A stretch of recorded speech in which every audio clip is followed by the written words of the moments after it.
So hello students, आज हम discussion लेंगे एक्चुअली चैप्टर 3 के एमसीक्यूज का. ठीक है, so let us see the MCQ solution for chapter 3. Okay, read this question.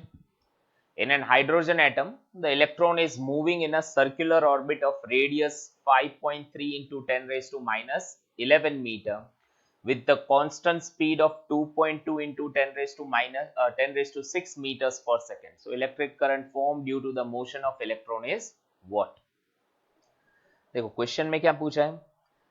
एक हाइड्रोजन एटम, ठीक है, लेट अस से मैं ये न्यूक्लियस ड्रॉ कर रहा हूं, ठीक है, and the electron is moving around it in a circular path.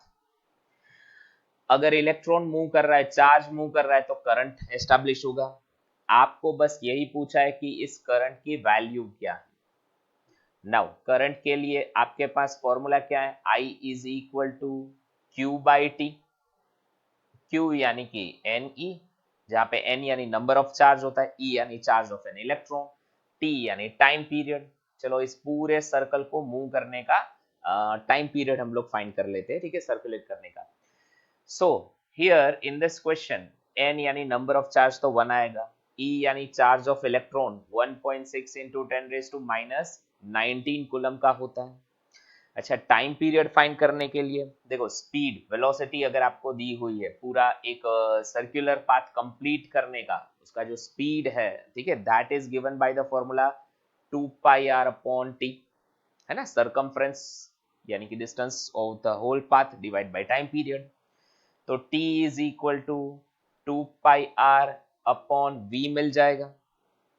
Using this data आप इसमें वैल्यू सारी रखो और करंट को फाइंड कर लो.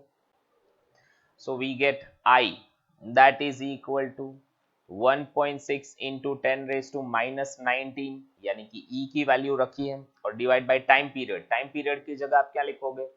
2 pi r by V.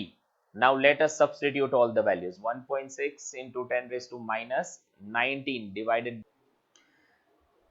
So 2 into 3.14 into 5.3 into 10 raised to minus 11.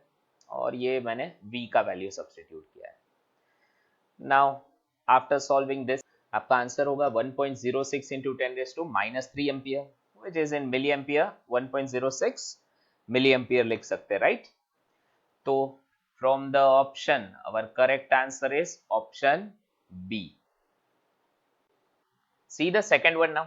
देखो आपको क्या दिया है? A ring of radius r and linear charge density lambda is given. तो यहाँ पे एक रिंग है जिसके ऊपर चार्ज स्प्रेड है, इक्वली डिस्ट्रीब्यूटेड है इस पूरे रिंग पे, ठीक है, and lambda is the charge density. Now this ring is performing a rotational motion about an axis perpendicular to the plane. यानी ये समझो ये सेंटर पॉइंट O है, वहां से एक एक्सेस बाहर निकल रही है, and the ring is performing a rotational motion like this way, ठीक है, और उसका एंगुलर वेलोसिटी रिंग का ओमेगा दिया हुआ है. कितना करंट प्रोड्यूस होगा या constitute of because of this ring, तो आपको करंट फाइंड करना है. अगेन हमारा करंट के लिए फॉर्मूला क्या आएगा? I is equal to Q by t, right. सबसे पहले एक काम करो, charge on the ring find कर लेते, टोटल चार्ज, ठीक है. टोटल चार्ज आपको कितना मिलेगा?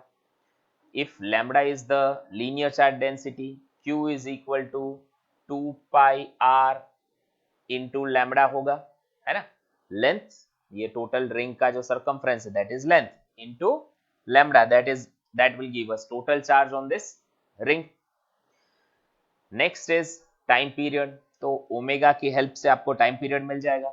Omega that is 2 pi by T, या T is equal to 2 pi by omega. So using this value हम लोग करंट की फॉर्मूला में सब पुट अप करो.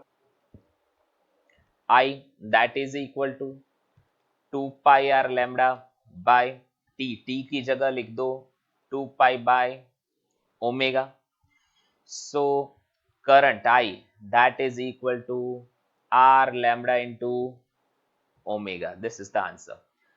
Look at the option. Option A is the correct answer. ठीक है. Third one, a cell supplies 0.9 ampere current through a resistor of 2 ohm, ठीक है।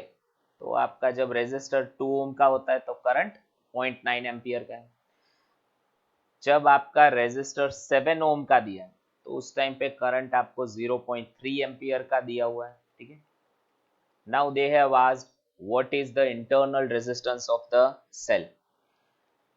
ये देखो यहाँ पे एक सेल हमने रखा है, ठीक है, एंड इंटरनल रेजिस्टेंस सपोज करो कि स्मॉल आर है सेल का, some current I is flowing through it from the external resistor।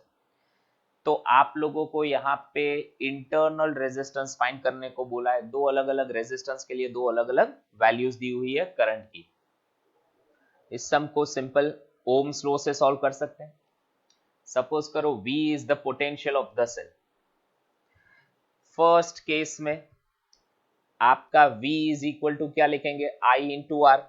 R यानी R इक्विवेलेंट लिखना है ना, तो that will be equal to R1 plus small r रहेगा, ठीक है। एंड दूसरे केस के लिए अगेन पोटेंशियल तो सेम है, V is equal to this time I2 into R2 plus R रहेगा, है ना। I इंटू R करते हो आप, ये R इक्विवेलेंट होता है। तो सेल और एक्सटर्नल रेजिस्टेंस जो है दोनों के रेजिस्टेंस सीरीज में आप गिन सकते हो। सो इक्विवेलेंट रेजिस्टेंस हमारा एडिशन से मिलता है। आपको स्मॉल r फाइंड करना है। हम जस्ट दोनों इक्वेशंस को यहाँ पे इक्वेट करते हैं। तो I1 into R1 plus R that will be equal to I2 into R2 plus R मिलेगा। अब स्मॉल r को यहाँ पे सब्जेक्ट बना दो। So we will get I1 R1 plus I1 into R that is equal to I2 R2 plus I2 into R। ये दोनों values आप लोग सॉल्व कर दो just. So we will get this now making R as the subject। Small r को आप यहाँ पे सब्जेक्ट बनाओ। You will get I2 R2 minus I1 R1 upon I1 minus I2। Now just substitute all the values. So putting all the values you will get your answer as 0.5 ohm, ठीक है। So that is the value of small r, that is internal resistance of the cell। तो आप यहाँ पे option में से you can say that the correct answer is a option A is 0.5 ohm, ठीक है। अच्छा students, I will advise you कि सॉल्यूशन देखने से पहले आप वीडियो को पॉज करके खुद ही एक बार सम को ट्राई करना, ठीक है। उसके बाद ही सॉल्यूशन को देखना। Now look at the fourth one. Cross section area of the plane as shown in the figure is equal to 1 centimetre square, ठीक है। ये डायग्राम में आपको क्रॉस सेक्शन एरिया दिया हुआ है। And 2 ampere current flows through the conductor. So current की value भी आपको दे दी है which is 2 ampere. Density at point P in the conductor will be how much? Okay, current density और करंट के बीच में रिलेशन के लिए क्या फॉर्मूला है आपके पास, I is equal to J dot A, where J represents current density and A represents area vector। तो I is equal to JA cos theta होगा, जहां पे थीटा J और A के बीच में एंगल बनेगा। अब डायग्राम में देखो ये दोनों वेक्टर्स की डायरेक्शन क्या है। देखो करंट की डायरेक्शन ये आपको बताया हुआ है, ये एरो, ठीक है, ये है करंट I, और हमारा एरिया वेक्टर जो है वो इस डायरेक्शन में आएगा, है ना। जो भी सरफेस होता है उसको परपेंडिकुलर होता है आपका एरिया वेक्टर। तो यहाँ पे आपका क्योंकि सरफेस थोड़ा सा क्रॉस में है तो ये एरिया वेक्टर का डायरेक्शन बनेगा जैसा कि आपको डायग्राम में बताया गया है एरो से। अच्छा, और करंट और एरिया के बीच एंगल क्या होगा, एक बात ध्यान में रहे, करंट डेंसिटी और करंट की डायरेक्शंस सेम होती है, ठीक है ना। तो आई की या जे की, वेक्टर जे की डायरेक्शन हम सेम ले लेंगे, चार्ज का जो फ्लो है, ठीक है। जनरल केस में पॉजिटिव चार्ज का फ्लो लेते हैं। अच्छा, अब यहाँ पे इन दोनों के बीच में क्या एंगल बनेगा? डायग्राम में देखो आपको ये एंगल, ये ठीक से दिख नहीं रहा है, आई एम राइटिंग हियर, ये एंगल 60 डिग्री का है, ठीक है। तो आप अब यहाँ पे नीचे करंट डेंसिटी और एरिया के बीच का एंगल फाइंड कर सकते हो, that will be equal to 30 degree, यही आपका थीटा होगा यहाँ पे। नाउ जे को सब्जेक्ट बनाएंगे तो आई बाय ए कॉस थीटा मिलेगा आपको, जस्ट वैल्यूज को सब्स्टिट्यूट कर दो, ठीक है। करंट क्वेश्चन में कितना दिया है, 2 एम्पियर का, एरिया कितना दिया है, 1 सेंटीमीटर स्क्वायर, उसको ऐसा यूनिट में कन्वर्ट करो, 10⁻⁻⁴ मीटर स्क्वायर होगा, इनटू कॉस 30 डिग्री बनेगा, है ना। एंड cos 30 की value √3/2। So substituting all the values आपको मिलेगा √3 इंटू 10⁻⁴, ठीक है। सो सब्स्टिट्यूटिंग ऑल द वैल्यूज आपको मिल जाएगा 4/√3 इंटू 10⁻⁴। और करंट डेंसिटी की यूनिट क्या होगी, ये करंट अपॉन एरिया है, तो इस हिसाब से एम्पियर पर मीटर स्क्वायर, ठीक है। This is the answer. So from the option A is the correct answer. Now, fifth one, current density of 2.5 ampere per meter square, यानी कि आपको देखो क्या दिया हुआ है यहाँ पे, J की वैल्यू दी हुई है, ठीक है। This is J and is found to exist in a conductor when an electric field of 5 into 10⁻⁻8 volt पर metre is applied across it. ये वैल्यू किसकी है, इलेक्ट्रिक फील्ड की। आपको resistivity of the conductor find करना है, okay. अब देखो इलेक्ट्रिक फील्ड और करंट डेंसिटी, इन दोनों के बीच में अगर आपको रिलेशनशिप चाहिए तो इसकी कोई फॉर्मूला आपके पास है, yes you have a formula. याद करो Ohm's law in vector form क्या था, if you remember J is equal to sigma E आप लिखते थे। ओम्स लॉ वैसे V is equal to IR लिखा जाता है, वो स्केलर फॉर्म है, और वेक्टर फॉर्म में J is equal to sigma E लिखा जाता है, जहां पे सिग्मा क्या होता है, कंडक्टिविटी, है ना। कंडक्टिविटी यानी इनवर्स ऑफ रेजिस्टिविटी होता है। तो आप इसे मैग्नीट्यूड वाइज अगर लिखूं, अगर मैं वेक्टर को अभी रिमूव कर देता हूं तो J is equal to E by rho कर सकते हो, सिग्मा यानी 1/रो हुआ। You want to find resistivity, so rho is equal to E by J मिलेगा। अब जस्ट वैल्यूज क्वेश्चन में आपको दी हुई है, डायरेक्टली सब्स्टिट्यूट करो। E के लिए 5 इंटू 10⁻⁸ डिवाइड बाई J यानी कि 2.5। So your final answer is 2 into 10⁻⁸ ohm metre, ठीक है। सो ये आपका रेजिस्टिविटी बनेगा from the option. Correct answer is option B. Okay, look at the sixth one. A wire has a non-uniform cross-section area as shown in the figure. एक steady current flows through it. Then the drift speed of the electron while moving from A to B is what? ठीक है, ये चार option है theoretical. What happens जब आपका यहाँ पे when you are moving from A to B, अब A का area smaller cross section area है, वहां से आप लार्जर क्रॉस सेक्शन एरिया की तरफ जा रहे हैं, तो ड्रिफ्ट स्पीड में क्या फर्क पड़ेगा। अच्छा, ड्रिफ्ट स्पीड के लिए हमारे पास रिलेशनशिप है क्या कोई, देखो I is equal to NEA/VD, जहां पे I करंट है, तो VD यानी कि drift velocity, that is equal to I by NEA आएगा।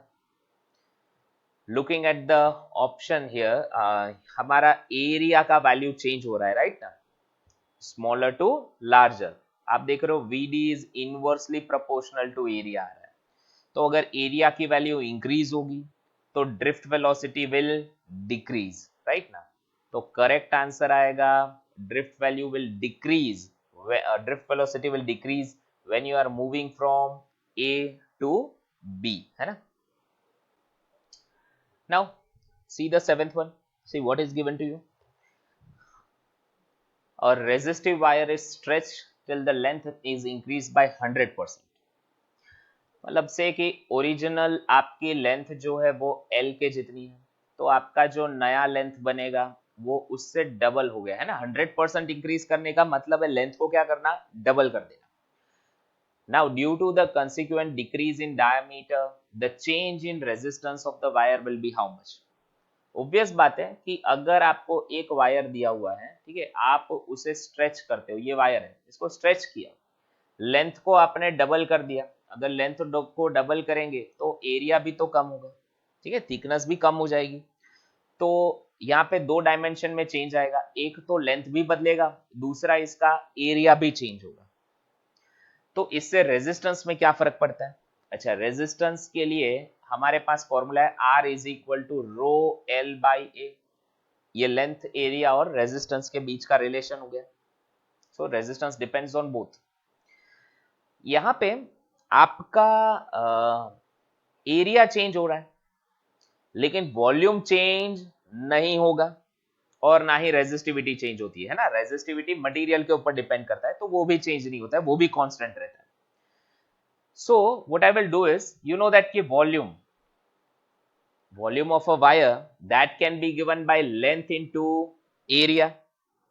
तो हम यहाँ पे न्यूमरेटर और डिनोमिनेटर में लेंथ को मल्टीप्लाई करते हैं, तो R is equal to rho L square by V मिलेगा, जहां पे A into L is V volume, ये कांस्टेंट हो गया. तो हमारे पास सिर्फ एक वेरिएबल अब रहेगा विच इज लेंथ. तो वी कैन से कि हमारा जो ओरिजिनल रेजिस्टेंस है R1 that is rho by V into L1 square होगा, और जो फाइनल रेजिस्टेंस होगा after stretching of the wire that will be rho by V into L2 square मिलेगा. Now once you have got the value for R1 and R2, let us find out the change here. ठीक है. So now here, change in resistance delta, that will be given by what? R2 minus R1. So if we substitute all the value, अच्छा यहाँ पे देखो रो by B common निकाल सकते हो और आप इसे लिख सकते हो L2 square minus L1 square. L2 और L1 की वैल्यूज अगर मैं रखूं, L2 को हमने क्या लिखा था, 2L, ठीक है. सो यहाँ पे इसे लिखो 2L whole square minus L का square. So delta change in resistance will be given by rho by V into 3L square. ठीक है. तो ये आपका चेंज इन रेजिस्टेंस हो रहा है. अच्छा, इसको फर्दर हम लोग सिंप्लीफाई कर सकते हैं. आप इसे further rho by V into L square times 3 लिख सकते हो. अच्छा, ये वैल्यू आपका ओरिजिनल रेजिस्टेंस यानी कि R1 बता रहा है, ठीक है ना. L1 को L ही हमने लिखा था, तो change in resistance that will be equal to 3 times R मिल रहा है. तो अगर आपको परसेंटेज चेंज फाइंड करना है तो परसेंटेज चेंज आपको कैसे मिलेगा, delta R by R into 100. This will give you answer in percentage, so that will be equal to 300%, right? So looking at the options, we will get option A as the correct answer, 300%. Look at the 8th one.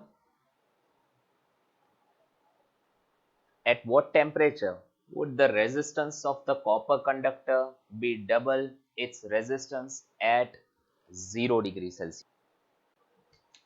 At temperature 0 degree Celsius आपका जो भी resistance है, suppose करो R naught is equal to R जितना है, आपको बोला गया है कि at what temperature your the resistance, final resistance becomes double the original resistance से टी डैश. तो यहाँ पे आर डैश जो होगा वो ओरिजिनल का डबल हो गया.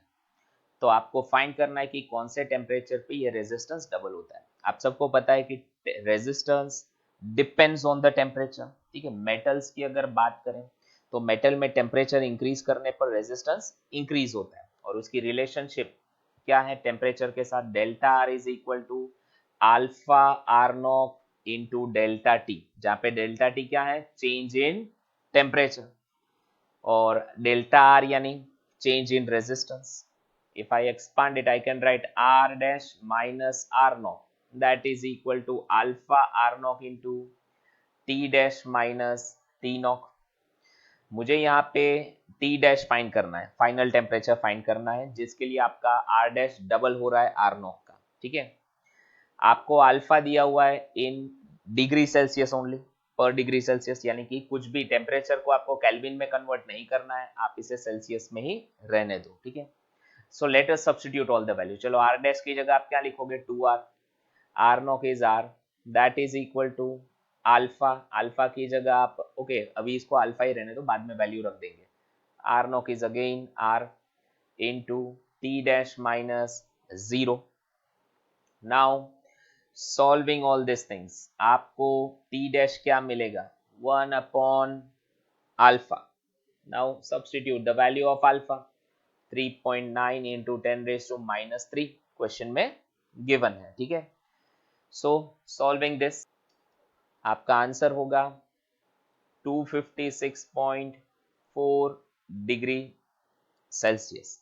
सो that is option A. Now ninth one, n identical resistors of R ohm, they are connected in such a way that minimum value of resistance is obtained.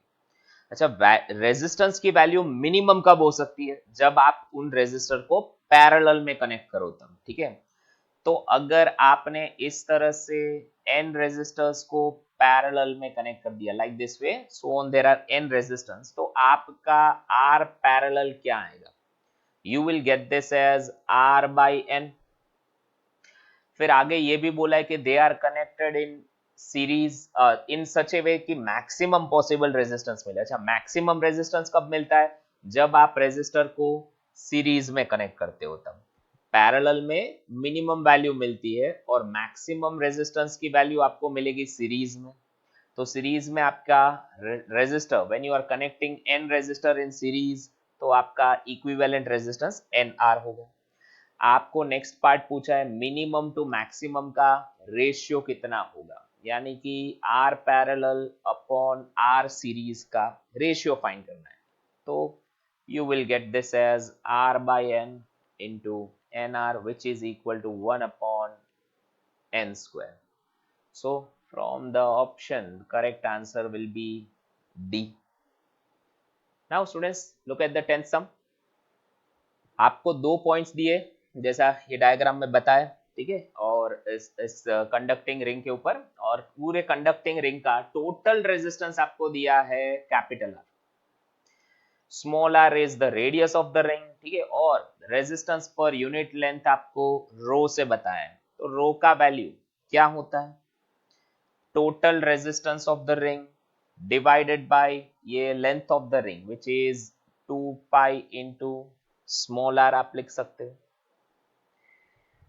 Now आपको ये बोला है फर्दर कि दोनों ही points अगर centre से join करोगे तो आपका एंगल थीटा बन रहा है. अब आपको ये पता करना है what is the equivalent resistance between P and Q. चलो यहाँ पे मैंने एक्सटर्नली कोई सेल या ऐसा कुछ कनेक्ट कर दिया. ठीक है, तो यहाँ पे मेरा इक्विवेलेंट रेजिस्टेंस क्या बनेगा, देखो रिंग 2 पार्ट में डिवाइड होती है. यहाँ पे एक तो स्मॉलर आर्क में इसका रेजिस्टेंस सपोज करो कि R1 है, दूसरा आता है लार्जर आर्क है ना, तो ग्रेटर आर्क का आपका रेजिस्टेंस है सपोज R2. तो R1 और R2 दोनों पैरेलल कनेक्शन है कि नहीं. अगर मैं इस डायग्राम को जस्ट रीड्रॉ करता हूं रेजिस्टेंस को खाली बताने के लिए, तो कुछ इस तरह से कर सकता हूं, ये R2, नीचे स्मॉलर आर्क का resistance R1, and then they are in turn connected with some external cell. तो आपको R1 और R2 दोनों फाइंड करना पड़ेगा और फिर उनका इक्विवेलेंट करने के लिए पैरेलल कॉम्बिनेशन का यूज करना है. राइट, चलो सबसे पहले let us find out the value of R1 and R2. तो उसके लिए आपको length of the arc, smaller arc और length of the major arc, ये दोनों आपको फाइंड करना पड़ेगा. चलो मैं इस लेंथ को L1 और लार्जर आर्क की लेंथ को L2 रिप्रेजेंट करता हूं. What is L1? Smaller arc की लेंथ की वैल्यू कितनी होती है? पाई आर थीटा अपॉन 180, है ना. तो pi R theta by whatever angle we have. अच्छा यहाँ पे क्योंकि मैं सब कुछ रेडियन में लिख रहा हूं तो मैं इसको भी पाई में लिख देता हूं. So I will get it as equal to R into theta. अच्छा आप इसको अदर वे से भी लिख सकते थे. आपको पता है अगर थीटा रेडियन में दिया हो तो theta is equal to arc upon radius होता है. तो वो भी आप कर सकते हो. Theta is equal to L1 by R. So L1 is equal to R theta हो गया. तो L2 क्या मिलेगा? पूरे सर्कल का जो लेंथ है या सरकमफ्रेंस है उसमें से L1 माइनस करना, यानी कि 2 पाई आर में से L1 माइनस करो. So 2 pi R minus R theta. or of course you can take out r common and you will get 2 pi minus theta. ये हो गया लेंथ L2. नाउ इन दोनों लेंथ के बाद आप R1 और R2 दोनों के रेजिस्टेंस को फाइंड कर सकते हो. so let us do that.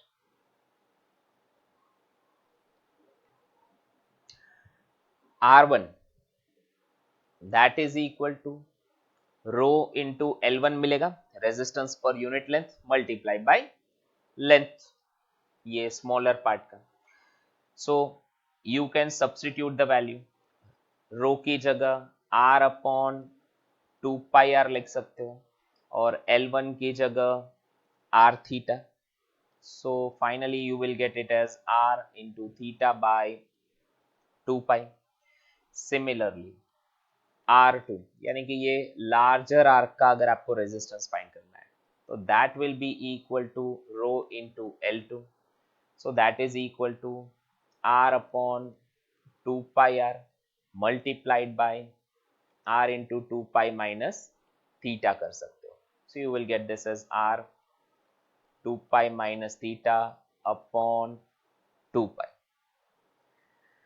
Now once you have got R1 and R2 अब तो आप इन्हें पैरेलल कॉम्बिनेशन की तरह सॉल्व करो इनको ऐड करके, राइट. सो मैं यहाँ पे जस्ट पैरेलल कॉम्बिनेशन का फॉर्मूला यूज कर रहा हूँ. आर इक्विवेलेंट यानी R1 R2 upon R1 plus R2 and let me put the values. तो यहाँ पे पैरेलल कॉम्बिनेशन का आप फॉर्मूला यूज कर रहे हो and let us just substitute the values. ठीक है.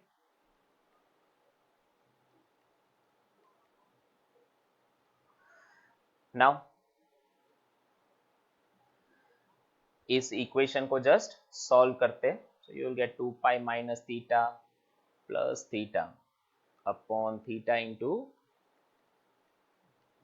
2 pi minus theta.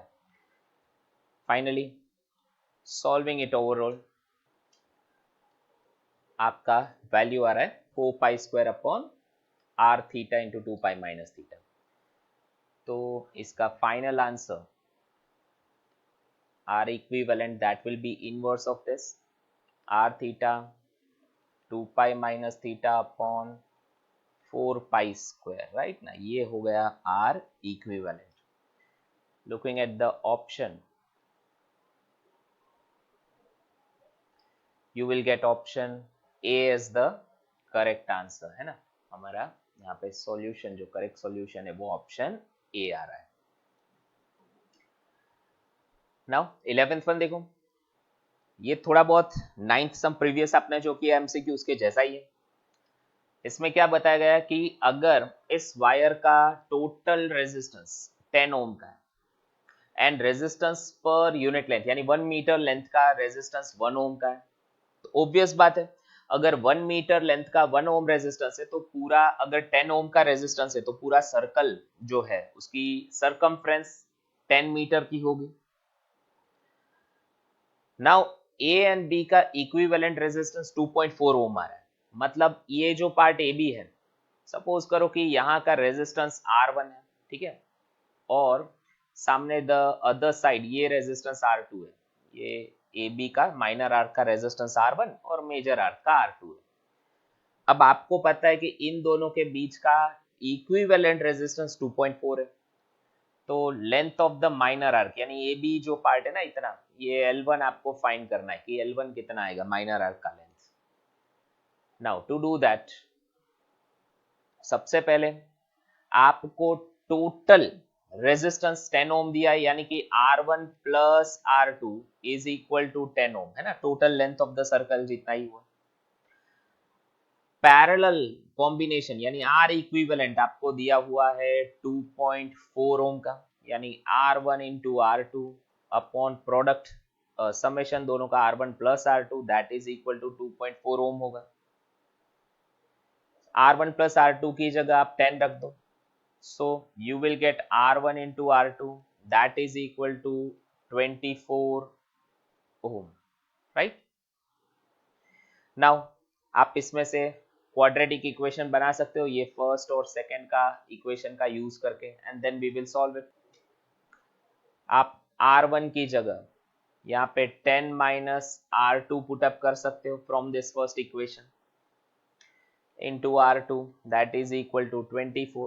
So solving it and converting it into quadratic equation आपको मिलेगा क्या, R square minus 10 R2 plus 24 equal to 0. Now solve this. आपको यहाँ पे R2 मिलेगा either 6 ohm या फिर 4 ohm। देखो दोनों का सम 10 आ रहा है, ठीक है, तो जो भी अगर R2 6 है तो R1 4 होगा। यहाँ पे जो बड़ा लेंथ है उसका रेजिस्टेंस ज्यादा होना चाहिए, तो फ्रॉम दैट फैक्ट ऑब्वियस बात है कि R2 जो है वो ज्यादा होगा 6 ओम का और R1 की वैल्यू स्मॉलर होगी यानी कि 4 ओम बनेगी। और आपको पता है जितना लेंथ होता है उतना ही रेजिस्टेंस होता है, तो अगर यहाँ पे स्मॉलर आर्क का रेजिस्टेंस 4 ओम है तो उसका लेंथ भी 4 मीटर होगा, ठीक है, तो option B is the correct answer. अब देखो ये नेटवर्किंग रिलेटेड एक क्वेश्चन है, आपको रेजिस्टेंस यहाँ पे नेटवर्क दिया हुआ है और इक्विवेलेंट रेजिस्टेंस फाइंड करना है। इस डायग्राम में late me label first this point, ये C है और ये वाला पॉइंट D लेबल करते हैं। अगर मैं इस डायग्राम को रीड्रॉ करूं तो देखो A से C वाला part this one, and then A से ये D पार्ट, सो मैं इसे रीड्रॉ कर देता हूं यहाँ पे, ये कनेक्टेड हो गया B पे and then C to D, और A से B एक नीचे की तरफ यहाँ पे कर ये रेजिस्टेंस जो दिया हुआ है उसको यहाँ ड्रॉ कर देता हूँ, ठीक है, दिस वन। अब देखो ये जो ऊपर वाला ABCD पार्ट है ये एक ब्रिज बन रहा है, ब्रिज सर्किट, ठीक है, व्हीटस्टोन्स ब्रिज। ये ब्रिज बैलेंस्ड है क्योंकि सारे रेजिस्टेंस आपके इक्वल आ रहे हैं, ठीक है, तो ये ब्रिज बैलेंस स्टेट में हो गया कि नहीं, बैलेंस्ड कंडीशन, बैलेंस स्टेट में कोई ब्रिज अगर है तो उसकी कंडीशन क्या होती थी, R1 upon R2 is R3 upon R4 अगर मिले तो ये बैलेंस कंडीशन हो जाती है। तो यहाँ पे ऑब्वियस बात है कि AC और AD के बीच का रेजिस्टेंस का रेशियो और CB और BD के बीच के रेजिस्टेंस का रेशियो इक्वल आ रहा है, तो लुकिंग एट दैट ये बैलेंस कंडीशन में इस रेजिस्टेंस को आप नेग्लेक्ट कर सकते हो, इग्नोर कर सकते हो, राइट ना, ये ओपन पार्ट हो गया। सो let me remove that resistance, ये जो बीच में जो रेजिस्टेंस है हम उसे रिमूव कर देते हैं, ये ओपन है, ठीक है ना, क्योंकि ब्रिज बैलेंस्ड है। तो अगर ये सिचुएशन है तो अब आपका ये डायग्राम कैसे बन रहा है, देखो क्या इक्विवेलेंट रेजिस्टेंस आप यहाँ पे मार्क कर सकते हो, ये दोनों सीरीज में है ए बी के बीच में, इसको मैं सपोज करो कि R1 लिखता हूं, ये नीचे के जो दोनों रेजिस्टेंस है वो भी सीरीज है, उसको R2 लिखो, एंड दिस इज स्मॉलर, ये तीनों तीन R1 R2 and small r R in parallel, ठीक है, तो आपका इक्विवेलेंट रेजिस्टेंस क्या बनेगा, देखो R1 जो है that will B 2R, R2 जो है वो भी 2R आएगा, एंड नेक्स्ट स्मॉल r ये पैरेलल में आ रहा है, आपका 1 अपॉन R इक्विवेलेंट रेजिस्टेंस क्या बनेगा, 1 upon R1 plus 1 upon R2 plus 1 upon R. Just substitute all the values. So you will get 1 upon 2R plus 1 upon 2R plus 1 upon R. So finally taking the LCM, आपका यहाँ पे answer बनेगा 2 by R. This is 1 upon R equivalent. So R equivalent will be equal to R by 2. So looking at the answer, the correct answer will be option B. See the 13th one.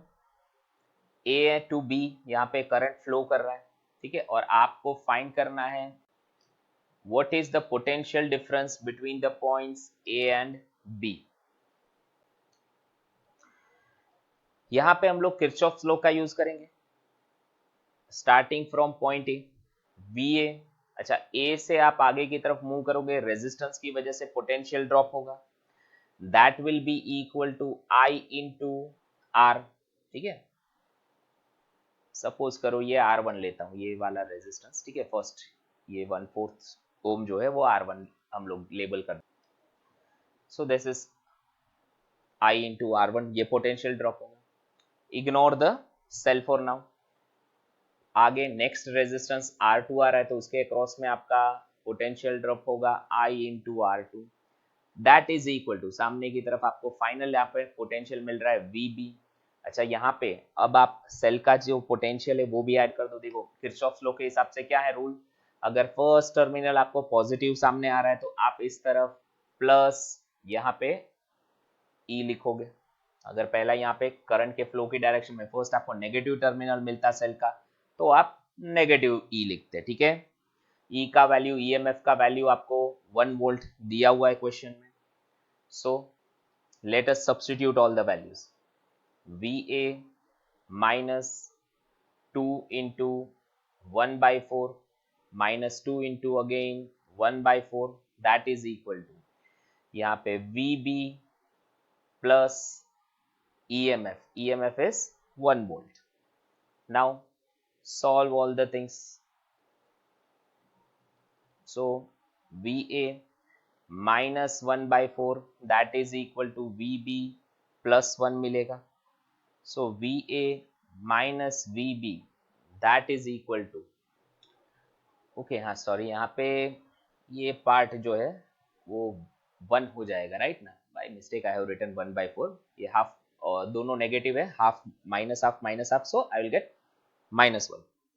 Now bring this -1 on the other side, so you will get this VA minus VB equal to 2 volt. ठीक है, तो यहाँ पे हमारा answer आएगा +2 volt. Obvious बात है, ए का पोटेंशियल ज्यादा था, बी का कम था, तो पॉजिटिव ही आंसर आना था. VA will be greater than VB, so VA minus VB is equal to 2 volt. See the 14th one. यहाँ पे आपको इस फिगर में इक्विवेलेंट रेजिस्टेंस फाइंड करना है. Let us label this points P, Q, R and S. Now from the diagram आप देख सकते हो P and S ये दोनों कॉमन पॉइंट है, ठीक है, and X and Q are common point. Similarly R and Y are the common point. ठीक है, दोनों पॉइंट्स शॉर्टेड है. So let us redraw the circuit here. यहाँ पे point X and point Q ये दोनों शॉर्ट है, ठीक है ना, इस वायर से. तो ये दोनों के बीच में जो रेजिस्टेंस है वो P के साथ कनेक्टेड है, ठीक है. So both are connected with P. So let me connect it like this way. ठीक है, ये दोनों के दोनों रेजिस्टेंस पॉइंट P से कनेक्टेड होंगे, दिस स्मॉल r. तो X and Y now both are connected with P. So ये पैरेलल कॉम्बिनेशन बताता है. सिमिलरली यहाँ पे आप देखो P और S ये कॉमन पॉइंट है ना, ये शॉर्टेड है यहाँ से, तो let us write this point as S. और S जो है वो R के साथ या और Y के साथ, दोनों के साथ कनेक्टेड है. R and Y are again shorted, तो let me label this like this way. ये पॉइंट R और ये Y, ठीक है, दोनों ही शॉर्टेड है और दोनों के बीच का रेजिस्टेंस स्मॉल r से रिप्रेजेंट कर दिया.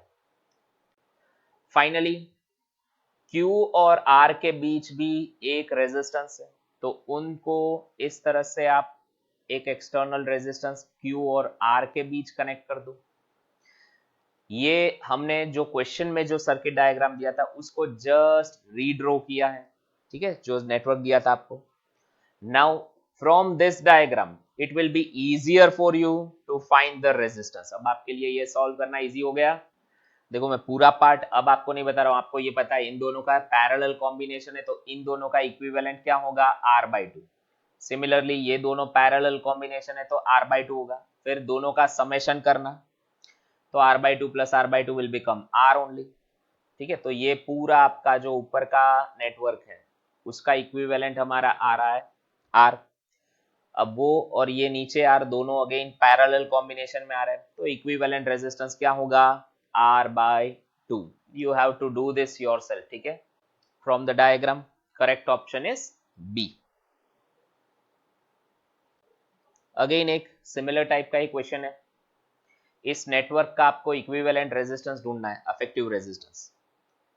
देखो इस नेटवर्क को यहां से लास्ट लूप से सॉल्व करना स्टार्ट करो। सबसे पहले ये वाला पार्ट ले लो, ये 3 और ये 3, ये दोनों सीरीज में है, कैन यू सी दैट, ठीक है। और फिर फाइनली वो 6 के साथ पैरेलल में आते हैं। अगर मैं खाली, अच्छा यहां पे इसको लेबल कर देते हैं, ये पॉइंट आपका E है,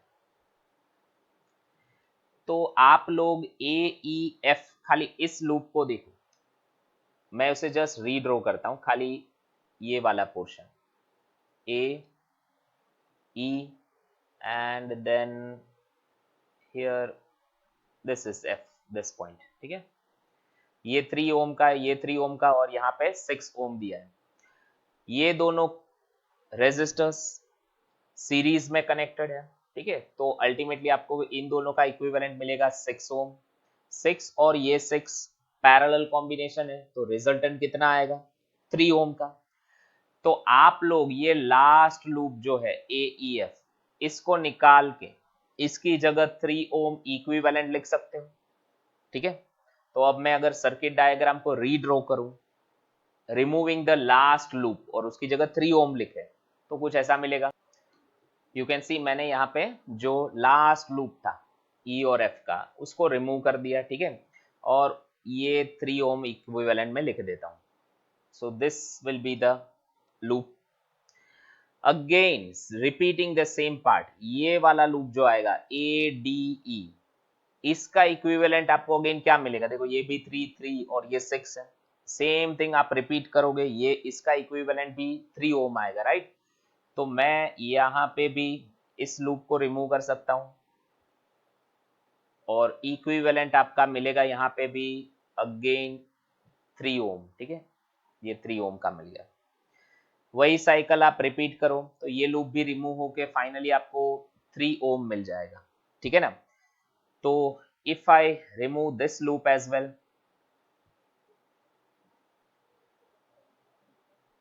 यहां पे लास्टली ये आपको इक्विवेलेंट रेजिस्टेंस मिल रहा है 3 ओम का। Now look at this last network जो आपको यहाँ पे ट्राइंगल दिया हुआ इसमें, ठीक है। याद रखना आपको पॉइंट A और B का रेजिस्टेंस फाइंड करना है, B के बीच का रेजिस्टेंस फाइंड करना है। तो A से B ये वाला पार्ट जो है ये दोनों अगेन सीरीज कनेक्शन बता रहा है, तो 3 + 3 आपको मिलेगा 6 ओम, ये वाला आपका 3 ओम का है। तो अब आपका इक्विवेलेंट रेजिस्टेंस क्या आएगा, 6 × 3 upon 6 + 3, so 18/9 which is equal to 2 ohm, ठीक है। Okay, look at this 16th sum. Let us label all the points जहां से कॉमन पॉइंट्स निकलते होते हैं, ठीक है ना। दो या दो से ज्यादा रेजिस्टर कनेक्ट होते हैं, उनको पहले लेबल कर दो, that makes our work easy.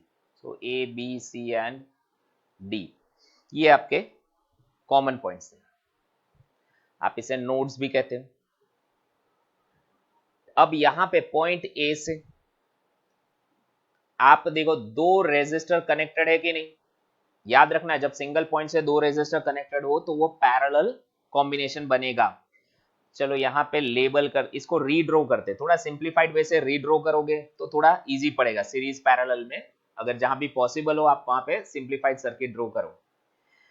ए से दो रेजिस्टर कनेक्टेड है, एक ए से बी की तरफ आ रहा है और एक ए से सी के साथ डायरेक्टली कनेक्टेड है। तो हम इन दोनों को पैरेलल कॉम्बिनेशन की तरह लेंगे। ये दोनों रेजिस्टर आप पैरेलल कॉम्बिनेशन की तरह कनेक्ट कर सकते हो। सो ए से ये पॉइंट आपका ए है, ये point B and the other point is C. ये दोनों के बीच ऑफ कोर्स सारे रेजिस्टेंस इक्वल है, 4 ओम का ये। अच्छा, बी एंड सी भी डायरेक्टली कनेक्टेड है बाय सम रेजिस्टेंस 4 ओम। तो यहां पे भी देखो ये 4 ओम का रेजिस्टेंस बी और सी के बीच भी बन रहा है। नाउ पॉइंट सी यहां से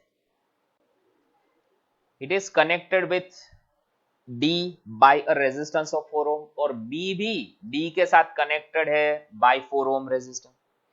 यानी कि B से भी आप इस तरह से एक रेजिस्टर और C से भी एक रेजिस्टर यहां से कनेक्ट करोगे, किसके साथ, पॉइंट, कॉमन पॉइंट D के साथ, and then that is the other point Y। ये सर्किट ब्रिज सर्किट बन रहा है। अगर ऐसे नहीं समझ आया तो देखो ये मैं थोड़ा सा ऐसे अदर वे से ड्रॉ कर देता हूं। ये देखो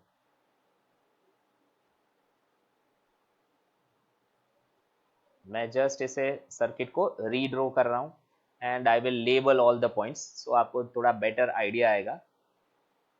देखो ये दोनों एक ही सर्किट है कि नहीं, यहां से पॉइंट X कनेक्टेड है और इधर पे आपका अदर पॉइंट Y कनेक्टेड है, अदर टर्मिनल। देखो दोनों इक्विवेलेंट सर्किट है और ये ब्रिज सर्किट बैलेंस स्टेट में है, राइट ना। ये अगर R1 और R2 है, ये अगर R3 और R4 है, तो आप देखोगे R1 upon R2 is R3 upon R4 होता है। अगर ऐसा होता है तो ब्रिज बैलेंस स्टेट में होती है। तो ये जो रेजिस्टर है उसका कोई इंपॉर्टेंस नहीं है, वहां से कोई करंट फ्लो होता नहीं है, आप उसे इग्नोर कर सकते हो, राइट ना, इन अ बैलेंस स्टेट। तो मैं जस्ट यहाँ पे एक काम करता हूँ, ये रेजिस्टर इस डायग्राम में से रिमूव कर देता हूँ। ये डायग्राम है, ये डायग्राम, जो भी आपको इजी पड़े, जो भी आपको समझ में आता है, ठीक है। Now let us solve this. ये दोनों रेजिस्टर सीरीज में, ये दोनों भी नीचे ए और डी के बीच में, ये दोनों सीरीज में आएंगे एंड देन इक्विवेलेंट पैरेलल। अच्छा, सभी रेजिस्टेंस की वैल्यू तो 4 ओम दी, तो ये ऊपर के दोनों रेजिस्टर का इक्विवेलेंट सीरीज में 8 ओम हो जाएगा, ये भी 8 ओम, फिर 8 और 8 दोनों पैरेलल दिया हुआ है, तो आपका इक्विवेलेंट रेजिस्टेंस इसका हाफ हो जाएगा, यानी 4 ओम मिलेगा। तो हमारा फाइनल आंसर आना चाहिए option A, that is 4 ohm. Now look at this circuit. मैं जस्ट इसे यहाँ पे कॉमन जो पॉइंट्स नोड्स उन्हें लेबल कर देता हूं पहले। Let us say this is A, B, here C and this point is D. How will we solve this circuit? अगर मैं इसे जस्ट रीड्रॉ करूं, वैसे तो कोई जरूरत नहीं है, आप इसमें से भी सॉल्व कर सकते हो, बराबर है, लेकिन फिर भी थोड़ा अगर आपको सिंप्लीफाई करना है तो देखो पॉइंट ए, ये पॉजिटिव टर्मिनल सेल के साथ कनेक्टेड है, then the other point is B, point A is connected with D, B is also there. अच्छा, बी और सी ये दोनों कॉमन पॉइंट ही हुए, है ना, and then they are connected with D. You can see this B and C जो है दोनों पॉइंट्स मैंने कॉमन किए और दोनों को कॉमनली ज्वाइन किया है डी के साथ, और फिर फाइनली डी और ए को कनेक्ट करोगे आप लोग 1.5 ओम रेजिस्टेंस से, एंड देन ऑफ कोर्स ए को पॉजिटिव टर्मिनल के साथ और ये बी और सी दोनों को नेगेटिव टर्मिनल के साथ कनेक्ट करोगे। ये थोड़ा डायग्राम मैंने जस्ट सिंप्लीफाइड आपको बताया, आप डायरेक्टली भी इसमें से कर सकते थे। अच्छा, अब ये 6 और ये 2 ओम का है, पहले हम लोग इन दोनों का इक्विवेलेंट ढूंढेंगे, ठीक है। सो let me label this as r dash, that is 6 into 2 upon 6 plus 2, so the value will be 12 by 8, that is equal to 1.5 ohm. तो ये दोनों रेजिस्टेंस को आप रिमूव करके उसके इक्विवेलेंट रेजिस्टेंस यानी 1.5 ओम को रख सकते हो, ठीक है। Let me just put that value, ये मैं इन दोनों ही रेजिस्टर को रिमूव कर देता हूं यहाँ पे, और उसकी जगह अब इनका इक्विवेलेंट रेजिस्टेंस 1.5 रख देता हूँ। अच्छा, ये भी 1.5 दिया हुआ है क्वेश्चन में लेबल्ड है। ये दोनों सीरीज में कनेक्टेड है, तो दोनों का इक्विवेलेंट आपको एडिशन करके क्या मिलेगा, 3 ओम, और ऊपर का रेजिस्टेंस भी 3 ओम दिया हुआ है क्वेश्चन में, you can see that. So 3 and 3 दोनों पैरेलल कनेक्शन में है, तो रिजल्टेंट आपका क्या मिलेगा, 1.5 ओम का, राइट ना। तो हमारा जो आर इक्विवेलेंट आ रहा है पूरे सर्किट का वो 1.5 ओम का आ रहा है। अब आपको इस क्वेश्चन में पूछा क्या है, टोटल करंट फाइंड करो।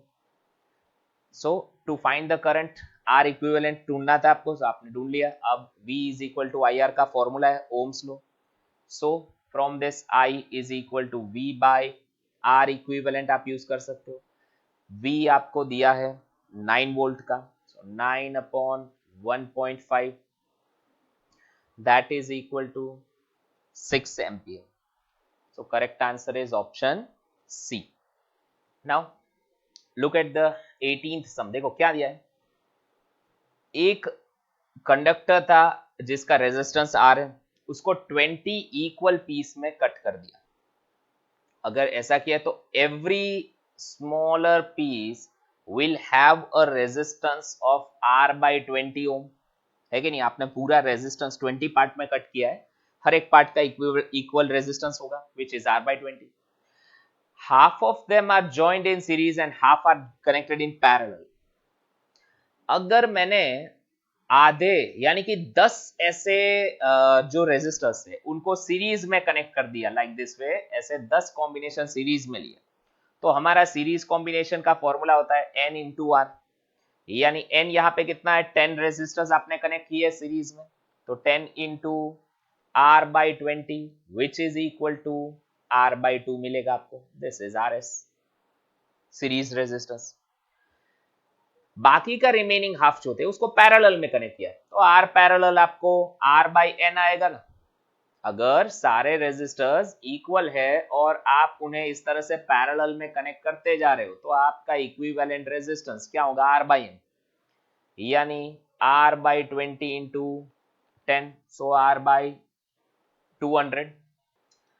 Now this two combinations are joint in series, मतलब ये जो आर एस है, ठीक है, एक इक्विवेलेंट रेजिस्टेंस, उसको पैरेलल के साथ आप इस तरह से सीरीज में कनेक्ट करते हो। अब आपको पूछा है कि find the equivalent resistance of this whole, ठीक है। तो इस पूरे का इक्विवेलेंट रेजिस्टेंस आपको जस्ट इन दोनों का एडिशन से मिल जाएगा ना, आर इक्विवेलेंट यानी R S plus R P, जहां पे आर एस सीरीज को रिप्रेजेंट करता है। So you will get R by 2 plus R by 200, so finally you will get it as 101 R by 200, ठीक है। तो ये आपका करेक्ट आंसर है, that is option C. Now refer the next one, 19th। देखो क्या दिया है, what will be the time taken by electron to move with drift velocity from one end to the another end of a conductor which is 3 metre long and carrying a current of 3 ampere. यहाँ पे cross section area conductor का आपको दिया है 2 into 10⁻⁻⁶ and electron density यानी कि से small an electron density that is 8.5 into 10⁻28 दिया है।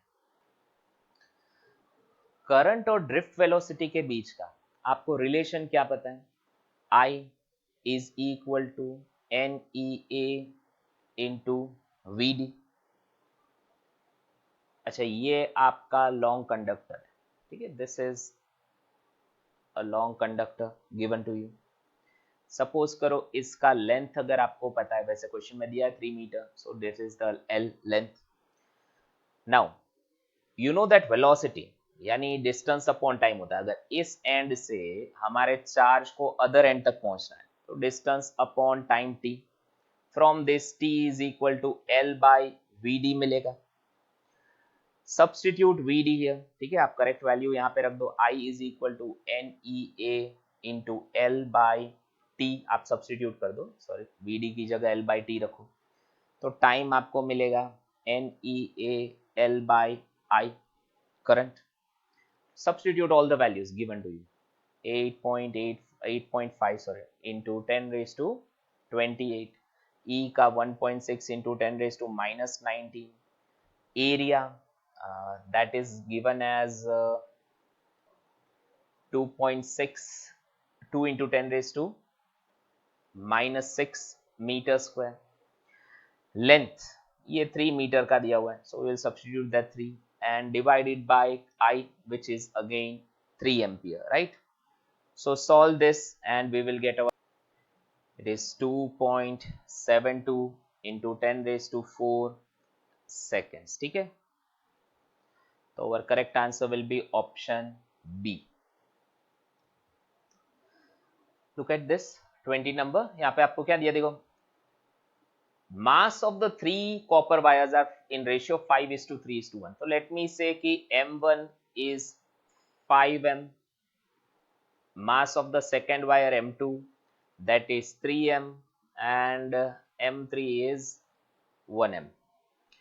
Similarly आपको लेंथ का रेशियो दिया है, so let us say L1 is L, L2 is 3L and L3 is 5L, ठीक है ना, ये रेशियो यहाँ पे 1:3:5 दिया था.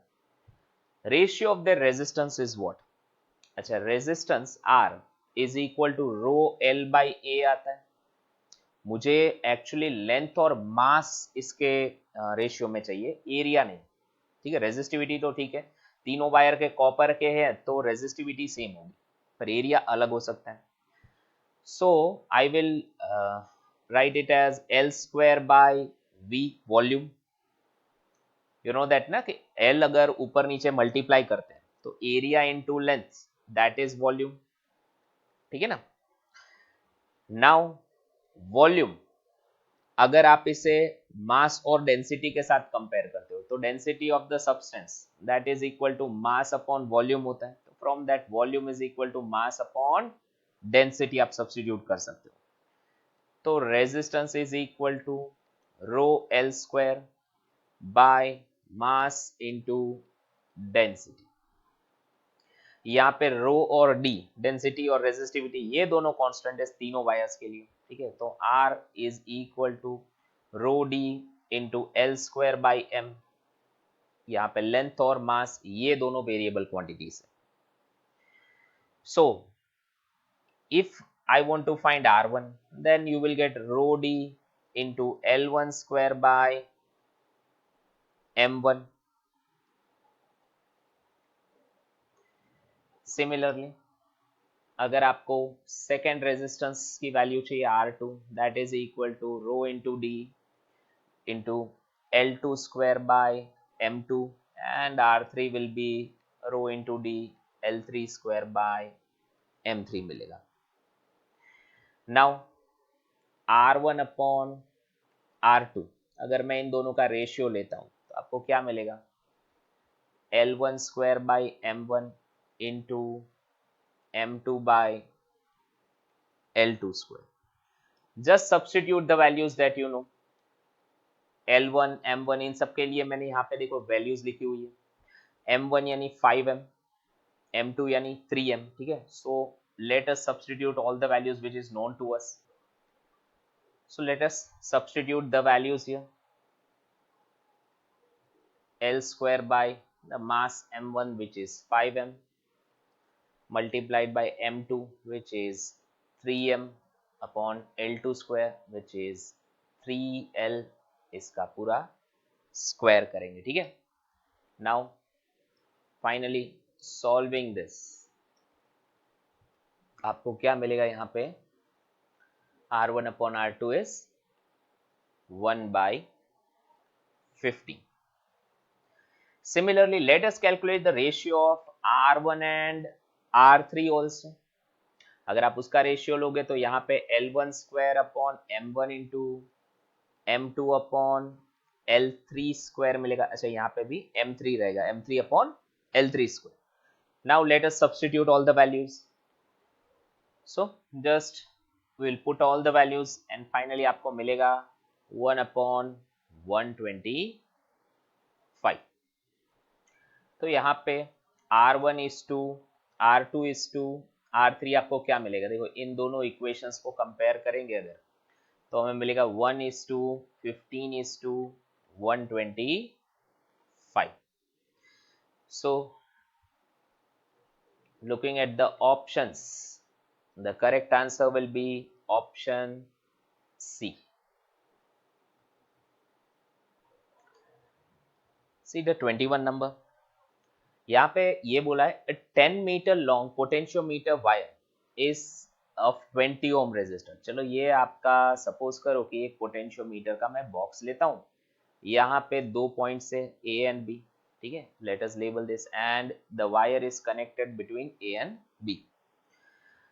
वायर की टोटल लेंथ 10 मीटर का बताया गया है और टोटल रेजिस्टेंस आपको 20 ओम का बताया गया है. इसका मतलब रेजिस्टेंस पर यूनिट लेंथ, अगर मुझे रेजिस्टेंस ऑफ वायर पर यूनिट लेंथ फाइंड करना है, दैट इज रो, तो मैं R/L लिखूंगा which is 20/10, that is 2 ohm per meter. ठीक है ना. तो 1 मीटर वायर का रेजिस्टेंस आपको 2 ओम मिलेगा.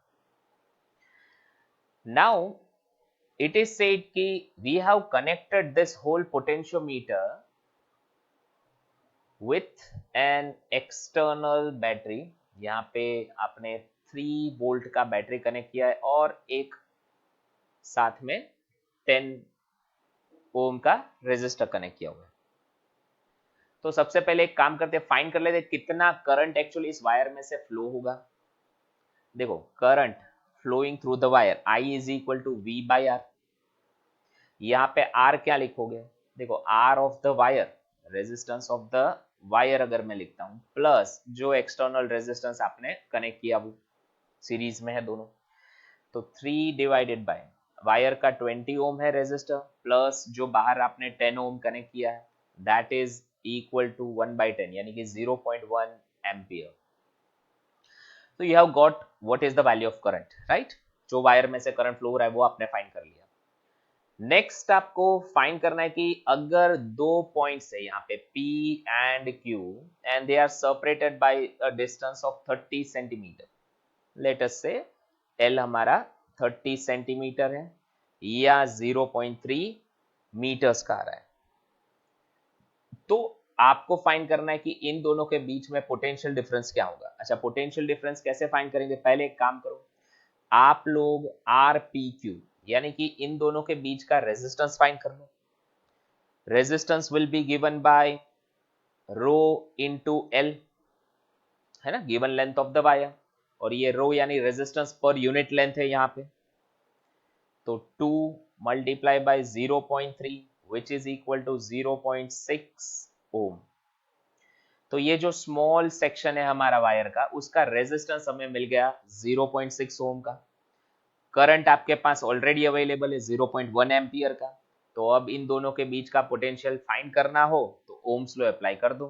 ठीक है, by ohm's law V is equal to I into R. यहाँ पे PQ के बीच का रेजिस्टेंस लिखोगे I यानी 0.1 इंटू ये 0.6, सो फाइनली 0.06 वोल्ट ये पोटेंशियल होगा बिटवीन द पॉइंट PQ. ठीक है, ये पॉइंट PQ के बीच का potential. So option is B. Now look at the 22nd number. In the potentiometer circuit, the balance length AJ is 60 when the switch S is open. जब आपने ये open रखा है और जब क्लोज करते हैं हम तब हमारा बैलेंस लेंथ शिफ्ट होके 50 पे आता है. What is the internal resistance of this cell C dash?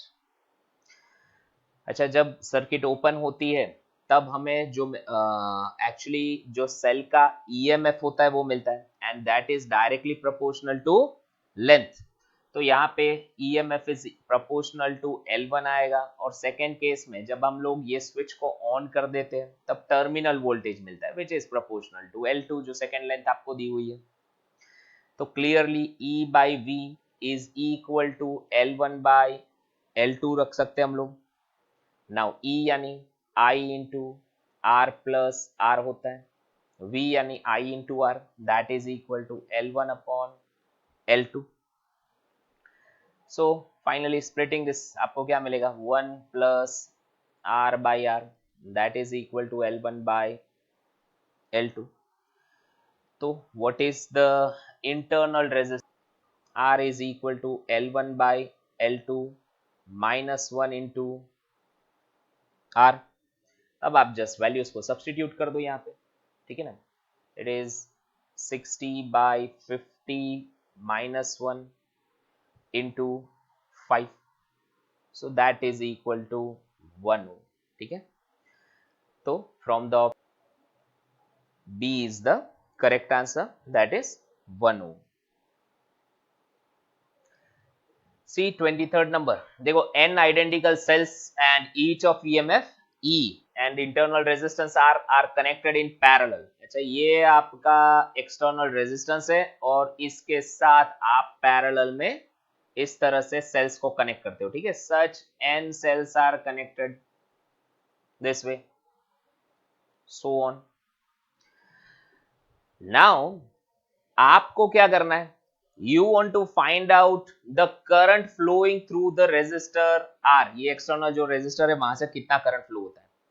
एक काम करेंगे, पहले ये सारे के सारे सेल्स देखो सबका EMF सेम आ रहा है, तो पैरेलल में अगर सेम वोल्टेज है तो कोई फर्क नहीं पड़ेगा आपका इस रेजिस्टर के अक्रॉस में. चलो मान लो पॉइंट ए बी है, तो उसके अक्रॉस में हमारा इक्विवेलेंट रेजिस्टर इक्विवेलेंट वोल्टेज क्या मिलेगा, E के जितना है. पर हाँ, ये सबके इंटरनल रेजिस्टेंस स्मॉल r है, तो पैरेलल में जब आप कनेक्ट करोगे तो R इक्विवेलेंट क्या हो गया, R by N. That again is in series connection with the capital R. तो पूरे सर्किट के लिए R इक्विवेलेंट होगा R plus R by N. अब current I is equal to, आपके पास फॉर्मूला क्या है, V बाई R, यानी R इक्विवेलेंट. अच्छा, यहाँ पे V सेम रहता है ना, सभी सेल्स अगर पैरेलल में कनेक्टेड है तो पैरेलल कनेक्शंस में वोल्टेज सेम होता है. तो यहाँ पे E upon R plus R by N, ये आप लिख सकते हो.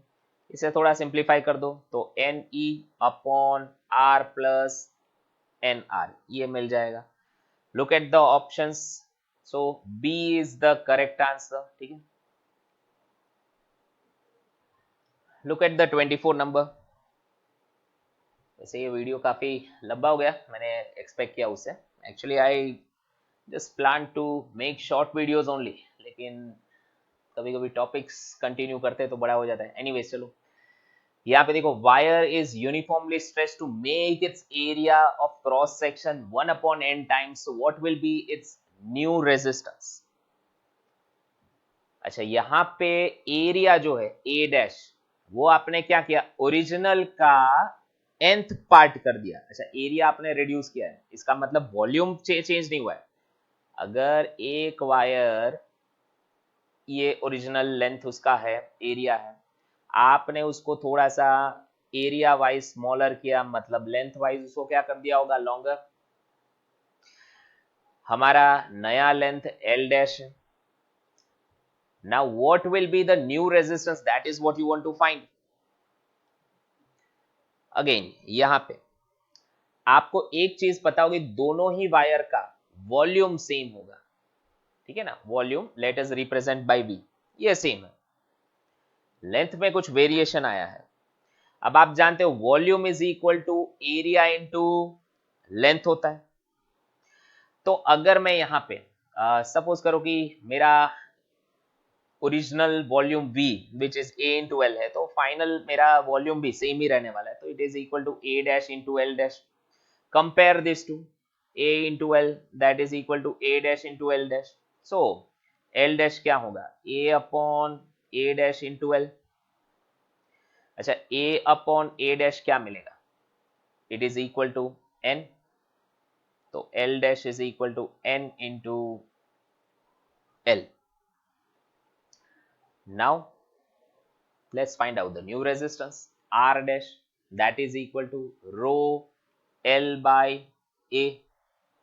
Sorry L dash by L dash A dash rho L dash की जगह आप क्या लिखोगे एन इंटू एल डिविजन में area new area is A by N original area into divide by N है तो चलो एन भी ऊपर आप कर दो यहाँ पे मल्टीप्लीकेशन में rho L by A into N square लिखोगे राइट ना। अच्छा ये आपका ओरिजिनल रेजिस्टेंस हो गया तो R dash is equal to N N square R मिलेगा तो हमारा जो नया रेजिस्टेंस आ रहा है वो N square times original resistance हो रहा है राइट।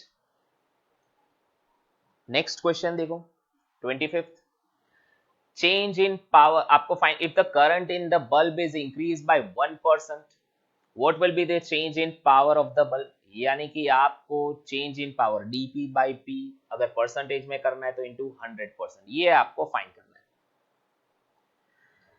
आपको करंट में जो चेंज है वो दिया हुआ है।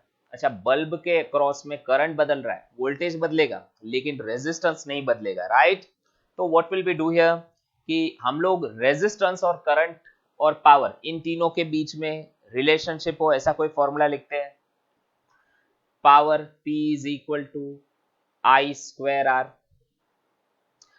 taking differentiation on both the side dP that is equal to 2I di into R right। हमने दोनों बाजू विथ रिस्पेक्ट टू करंट हमने डिफरेंशिएशन लिया है। Now taking the ratio of this to dP by P यहाँ पे आपको क्या मिलेगा di 2 times di by I ठीक है बाकी सब चीजें तो कैंसिल हो जाएगी।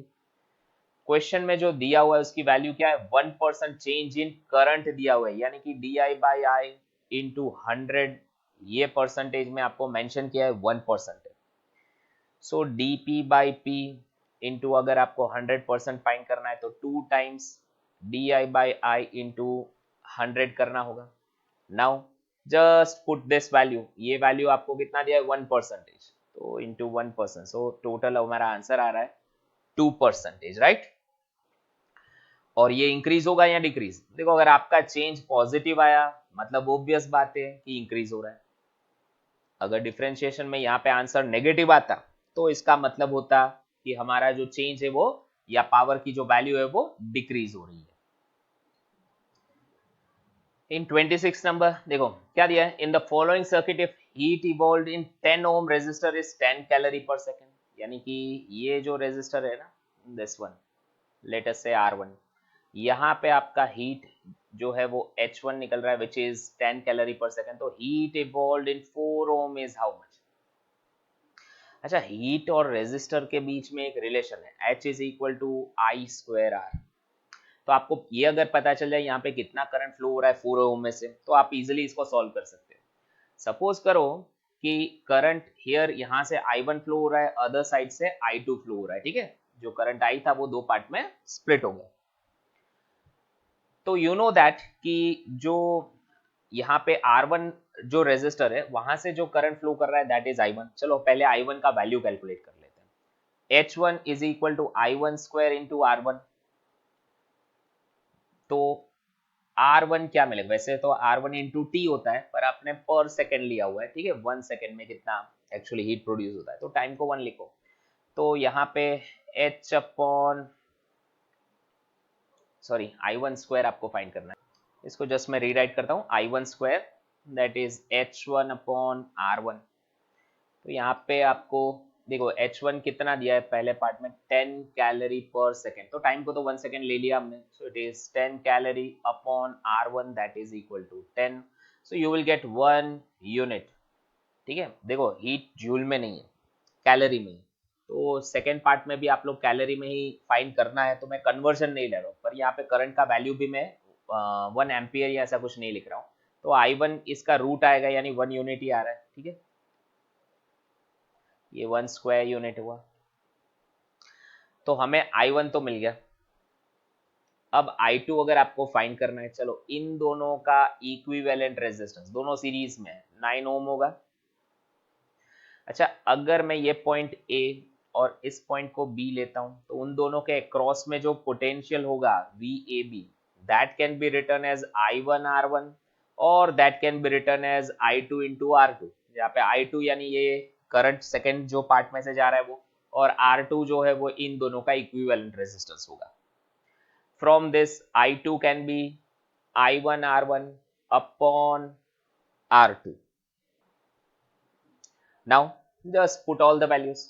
चलो I1 तो 1 यूनिट का है, R1 और R2 आप पुट अप कर दो. R1 10 और R2 इज 9, तो इतना यूनिट का आपका करंट हो गया. ठीक है, दिस इज I2.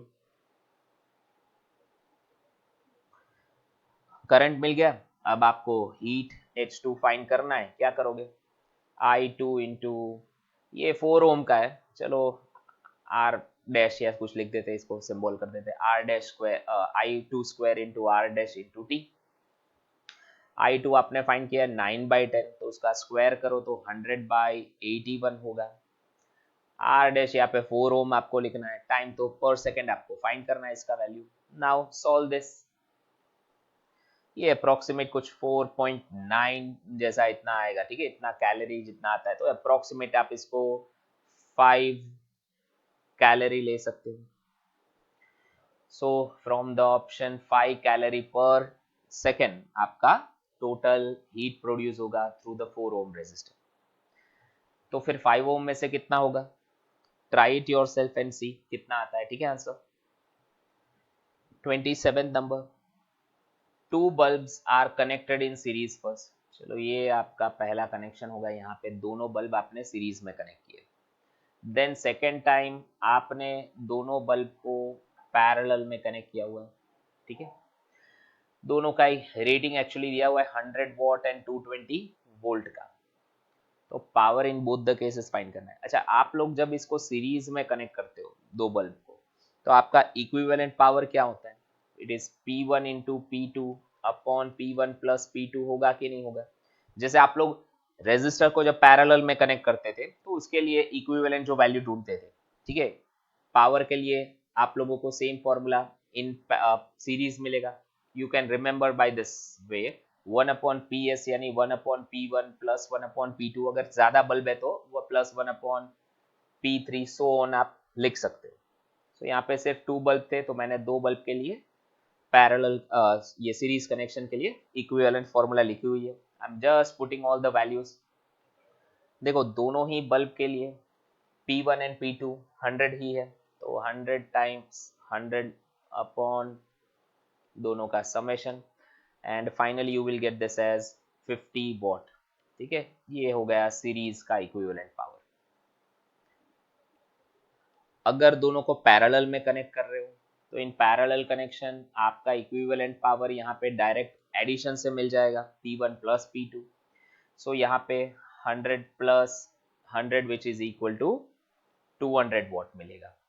तो 50 एंड 200 वॉट ये इक्विवेलेंट वैल्यू होगा for the power for the given connections. Okay, so option D is the correct answer. तो स्टूडेंट्स ये सारे आपके लास्ट टाइम जो मैंने आपको वर्कशीट्स दिया था उसके सॉल्यूशंस है. ठीक है, सो पहले इन क्वेश्चंस को एमसीक्यूज को खुद से ट्राई करो एंड देन आप लोग सॉल्यूशन को देख सकते हो. नेक्स्ट टाइम हम लोग 4th चैप्टर के एमसीक्यूज को सॉल्व करेंगे. ठीक है, okay, so have a nice day all of you. Good bye.